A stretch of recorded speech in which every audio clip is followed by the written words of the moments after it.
Thank you for coming, everyone. Welcome to my talk. It's not going to be a slideshow today. I'm just more or less going to be talking to camera. And I will launch straight in, and I'll answer probably the first question if you haven't done self-publishing before. Yes, it is a lot of work. You're absolutely right. But ultimately, I think it was worth it.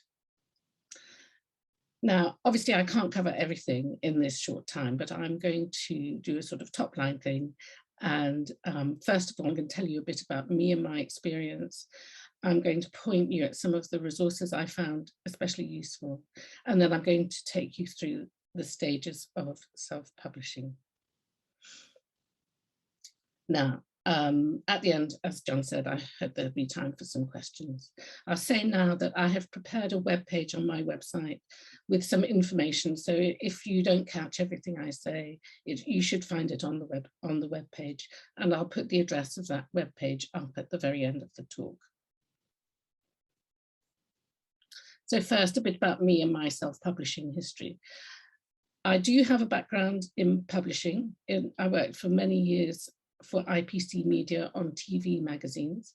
I worked for a very short time for BBC Books back in the 80s.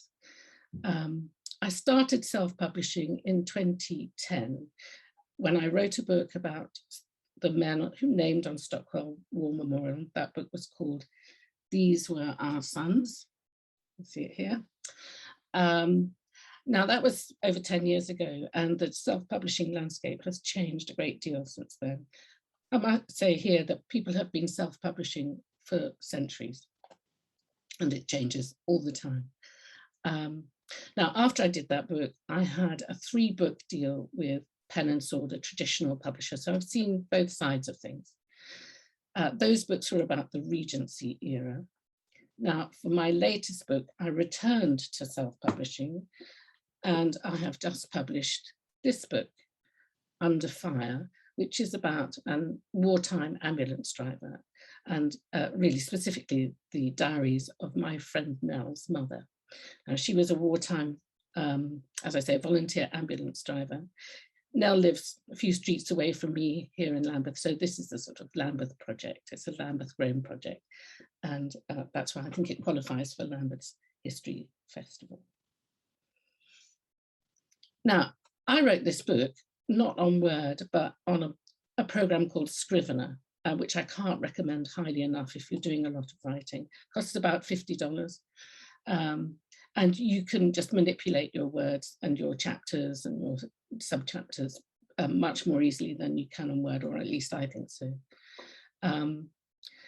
I then designed it on a program called InDesign, which is made by Adobe, who also make Photoshop. Now, if you have any experience of Photoshop, I've got to say that InDesign is just as non-intuitive as Photoshop. So if you don't like Photoshop, you won't like InDesign. And if you don't have any experience of InDesign or can't get someone to help you, I would avoid it.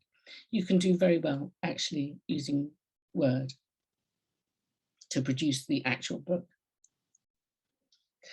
Now, another thing to show you about this book, in Under Fire, you might be able to see here, I don't know if you can, I made a little logo and I called myself Carrot Press, C-A-R-E-T. It's something I made up. It's not a company, it's not a legal entity, it's just a brand. And I did that to give my book a bit more authority, gravitas, if you like. I'm going to be using that imprint again, and we're going to, in collaboration with the Vauxhall Society, we're going to be publishing some essays about Vauxhall Gardens, and that should be out in October. So this is something to consider, a little nuance, if you like, that if you are thinking of self-publishing, you might want to publish under your own imprint.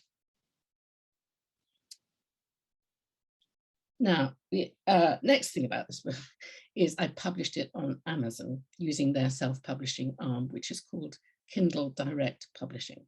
Now, I appreciate that Amazon is not for everyone. It worked for me, but there are lots of other ways to self-publish. It doesn't have to be Amazon. It's just one of the options.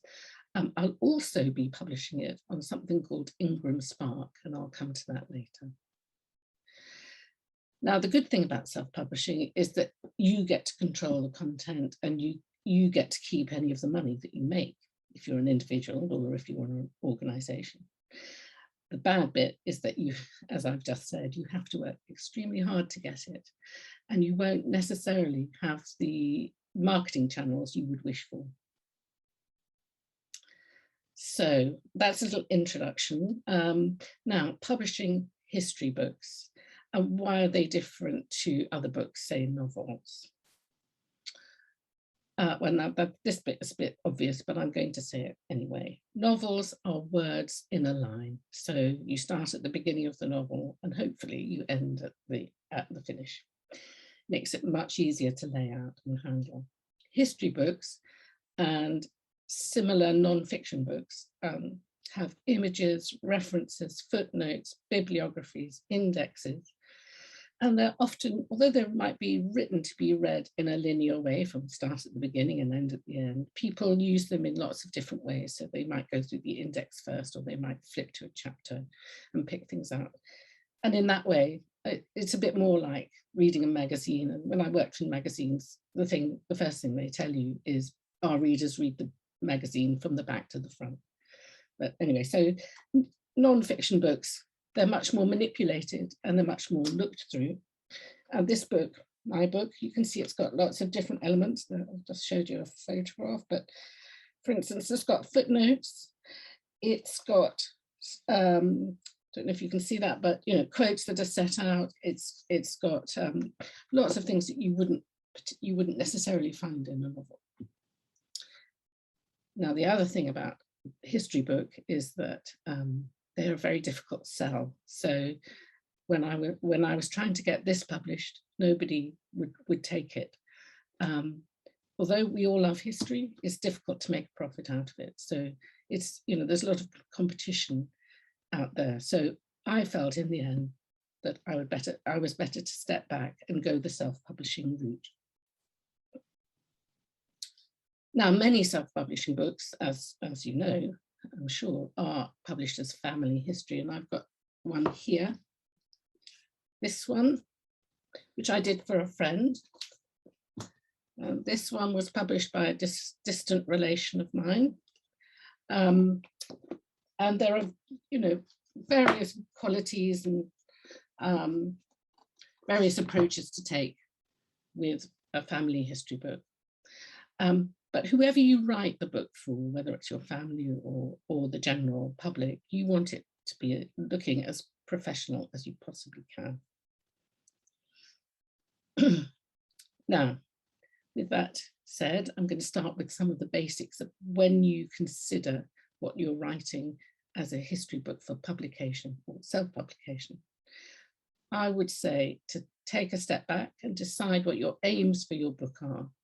So, is it just to get it out there? It's been hanging around for decades and you want to get it published. Is it to help build your author profile, which I would say that mine was part of that? Is it to sell copies? Well, that's a nice thing if you can sell a lot of copies. It hasn't come to me yet. But start thinking about why you're doing it and what it's for. And I think the next thing to think about is the scope.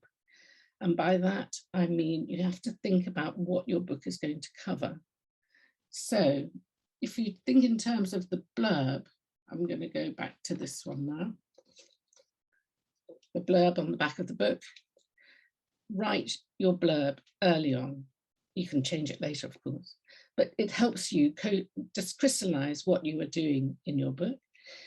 Write one paragraph first, then distill it down into 2 sentences, and then finally to 1 sentence. And that 1 sentence will be the nub of what the book is about.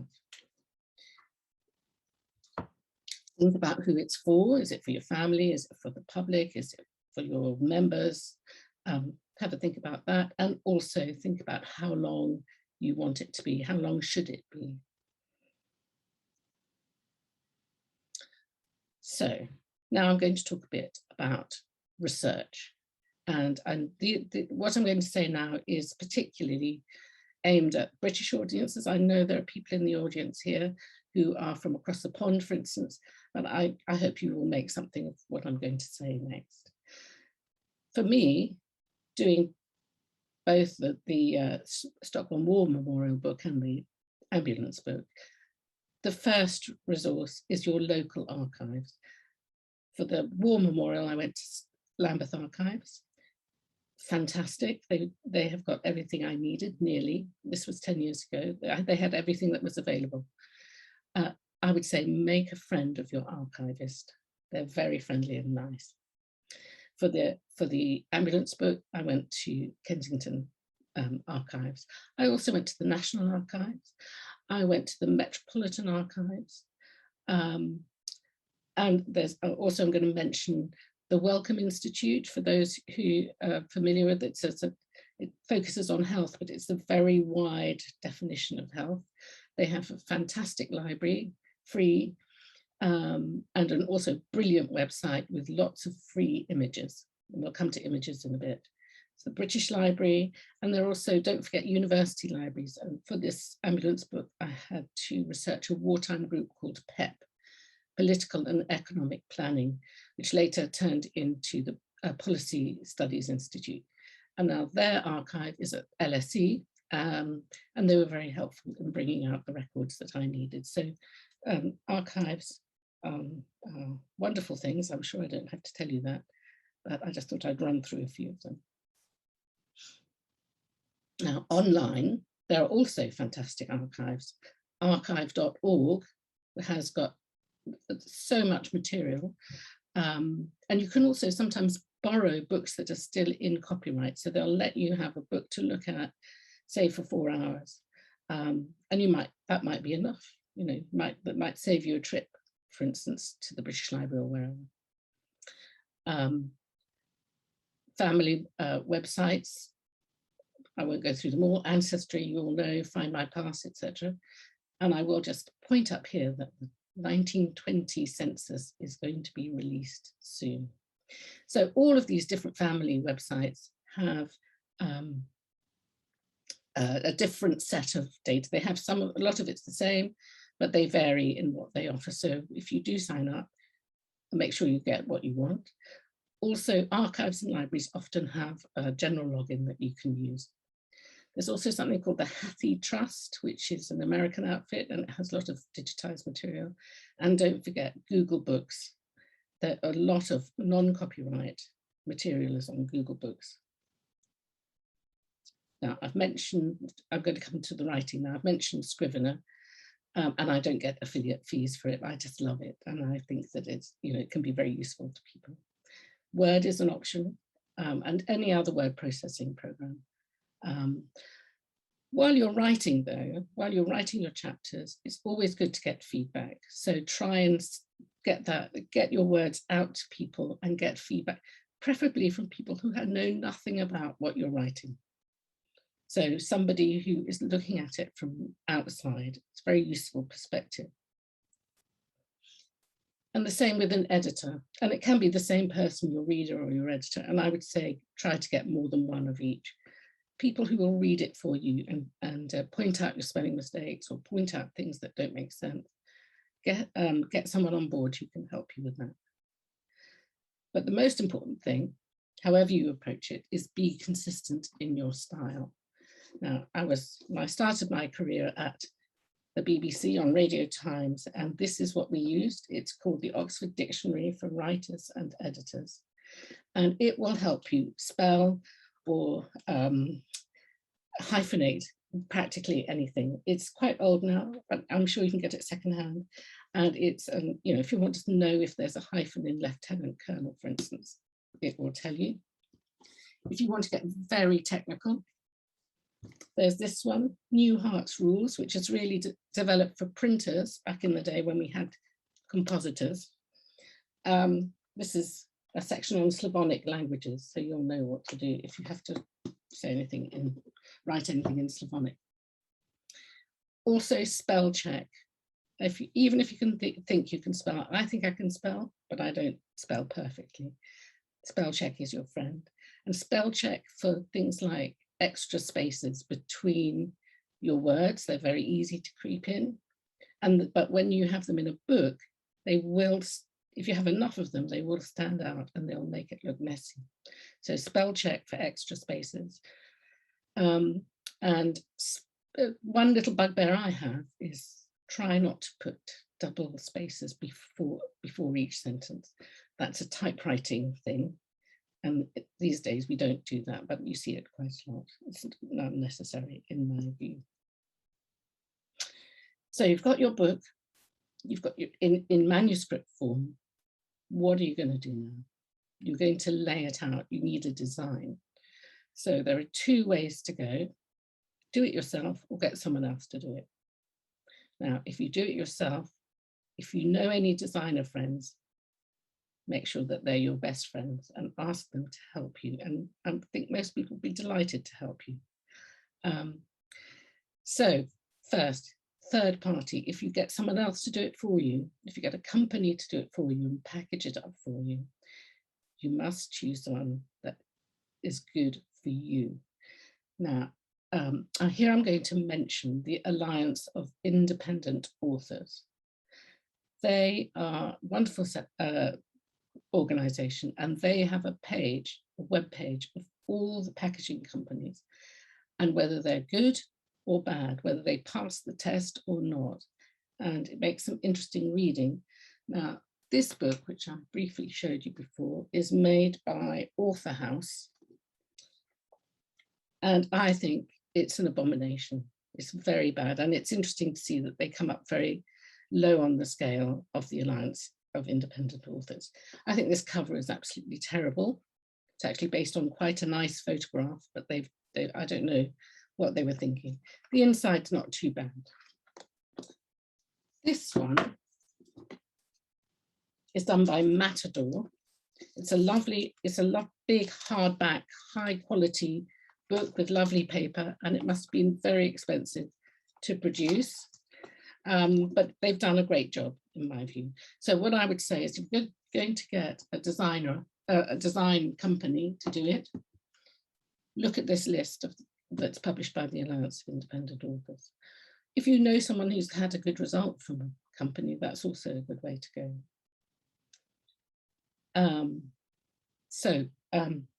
Moving on to do it yourself, and hopefully with your friendly designer, but you don't have to have a designer. You can do it yourself and you can make a good job of it.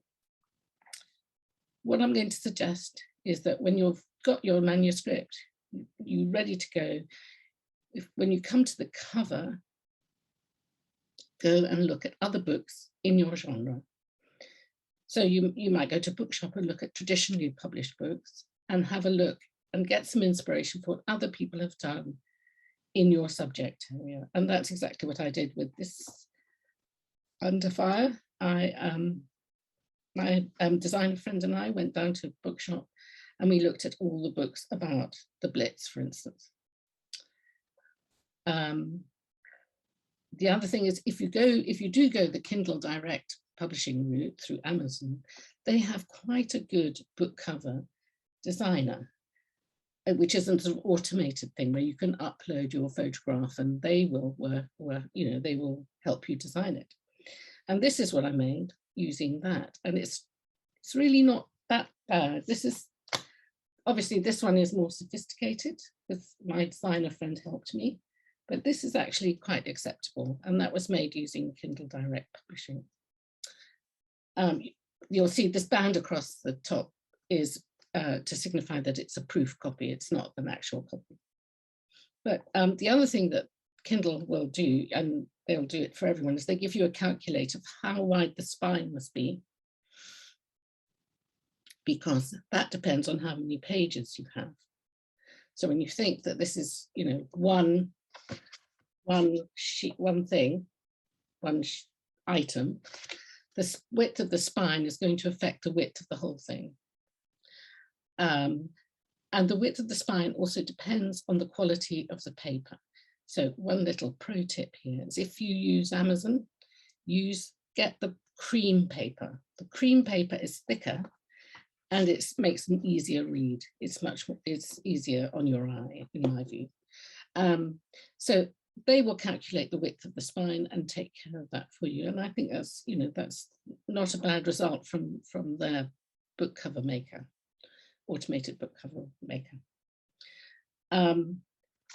Now, with self-publishing, I would say the easiest thing to do in terms of if you want images on the inside is inline images. So by that, I mean, the images fall as part of the page. They are not plates on the inside, in the middle of a book, not the shiny set of plates in the middle of the book. This is what is meant by inline. Let's see another one there. So it just falls, but you can place them wherever you want, but you know, they are in line with text. They run in a line. I got 6 commandments on design, and I've learned them from designer friends. One is be consistent. So consistency of space. That means having the same space at the top and the bottom of your page. This one isn't actually a good example because the next design commandment is make everything look neat.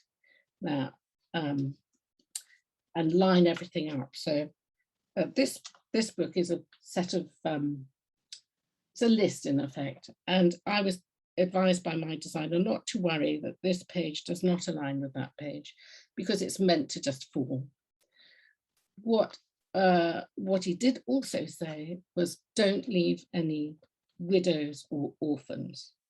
Now by that, I mean, those little words at the end of a paragraph, you might get just a tiny little word on the very last paragraph or a tiny little word at the end of the paragraph. Try to avoid those because they begin to look untidy. Similarly, look at where your lines are breaking and hyphenating. And all of this, if you pay attention to these details, if you don't have, for instance, a chapter coming down here and then just one line at the top, your book is going to look a lot more professional and tidy. So tidiness and neatness is key. I would also say use only one image on the cover. Don't try and get fancy with Photoshop. It's just not worth it unless you really know what you're doing. Also keep the typography inside very simple. Maximum of 2 fonts. And for this, I mean, in this one, which is the one I showed you earlier, it's got footnotes, it's got quotes. All of the text is the same font. It might be different sizes, but it's the same font, except for the heading. So those are my 2 fonts, the heading font and the internal font. So don't use any fancy fonts. So, you know, keep the curly cues under control. You'll get a much better result if you keep it simple. Make sure there's enough white space between the lines so that it's easily readable. Think of your older readers, for instance. And 30 lines per page maximum. If it's more than that, your type is too small, essentially. And the most comfortable reading across is 11 or 12 words per line. You can have less, of course, if you're doing a caption but in a normal paperback book, it's 11 or 12 words per line is easiest to read. So I get asked a lot by friends about ISBN numbers. Now, I think it's a good idea to have one. It means you can be sold in shops if it comes to that. So you've got a barcode. Yeah. You don't have to have one, but you can. I would recommend it. You can get them from an outfit called Nielsen, and they'll also sell you a digital file of the barcode itself. That's extra. If you publish through Amazon, they will provide one, but it will be registered to them and not to you. So if you are thinking of publishing more than one title, I would say use your own ISBN. Also legal deposit. So that means your book goes into the British Library. So whether you have an ISBN or not, you should send your book to the British Library, and there's a page on the British Library website that will give you more information about that. So your book is prepared, you've done it on Word, for instance, you're ready to go to the printer. Do you do print on demand, or do you do traditional printing and say, order 2,000 copies and have the boxes stacked up in your hallway for really quite a long time in my experience? So print on demand, my book is print on demand. My first book, the Stockholm Memorial book, was not print on demand because it didn't really exist then. Print on demand is great because it means minimal investment. You can get, well, certainly through Amazon, you can get proof copies. You can through Ingram as well, some of the others. So that proof copy I showed you, I had about 7 of these at different stages until I felt it was right. Once you press the button and you've said this is the final version, you can get author copies at cost price, and these you can sell to your fans, give to your family. My book at cost price is about $3.50, I think, yeah, $3.60. So I could sell them myself, but other people will be ordering them from Amazon, and they will be sent from Amazon. You just print, essentially you just print what you need, and then anyone else can just order their own. Traditional printers, of course, you have to put the money up front, although I must say here that printers are accepting jobs of much lower, in much smaller numbers.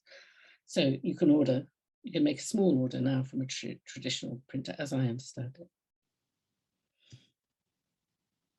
Now, I mentioned Ingram. Now, this is a service where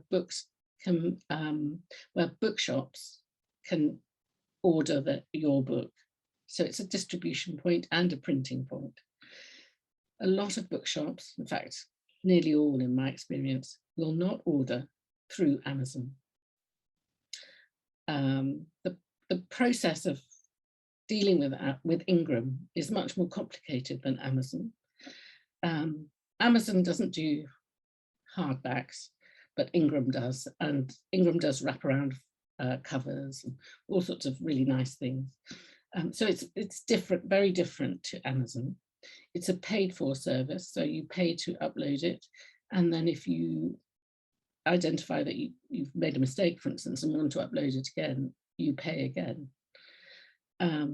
Bear in mind, if you're going to do Ingram, and you can do both, do Ingram and Amazon, and I intend to do Ingram shortly, you need to have a standard size for your book.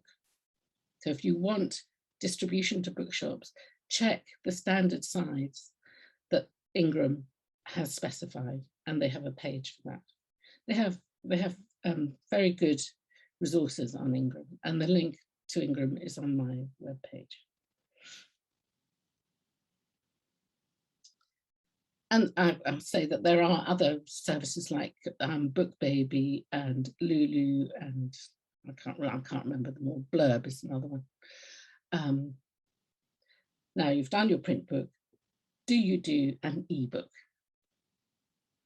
Well, I did do an eBook. It was a steep learning curve, but I did get there. eBooks don't need an ISBN number, but you can have one. There's nothing to stop you having one. If you do have one, it should be different to the print ISBN. Now, there are 2 types of eBook, essentially. There's a flowable one and a static one. So the static one is a bit like a magazine page where all the elements only make sense if you can see them together, and it doesn't move when it goes into an e-reader. You see the whole page and you might have to pinch and expand things. Now, I've got a very ancient Kindle here, and it has a reflowable, it only does reflowable. And what you see on the screen depends entirely on how big you've set the text. So that's what we mean by reflowable. you know, the text is in a stream, and what you get on the screen is how you've set it. Whereas if this was a fancy Kindle Fire, for instance, and this was a static ebook, you would see exactly, it's like a PDF, you just see exactly what is determined should be on that page. Now you can make an ebook by converting your manuscript from Word, and that works pretty well. It's fairly simple. Test it, I would say, test it and test it and test it. And there's a lot of scrolling through the pages to see that the pictures are looking good and that kind of thing. Amazon will take that file, the EPUB file as it's called, and convert it for you into the Mobi file. And then you can use the EPUB file to upload to all the other e-reader services that exist. And there are loads of them. So here I would suggest you use an aggregator where you upload it once and they send it to everything. So that's about 30 different sites, I think. Now, if you're in the UK, this is for UK people or non-US people. Most of these companies are in the US. You need to get a certification from HMRC to say that you pay tax in the UK. Otherwise, all your royalties that you accrue on these US sites will be subject to tax. And I know that Amazon, I think I did mine years ago, but Amazon has a place where you have to declare that you pay UK tax. Companies like Kobo and an EPUB platform, an e-reader platform, they want to see the certificate. So there is a process for doing that. I just suggest that you Google that if you're going that direction. Now, marketing. Now, I mentioned it at the end, but actually you should be thinking about this from the very beginning. And I would suggest that you need a website. If you don't already have one, make a website. You can make a free one on Google or WordPress. If you're not on social media, perhaps now is the time to join and start building up a following to tell people about your book.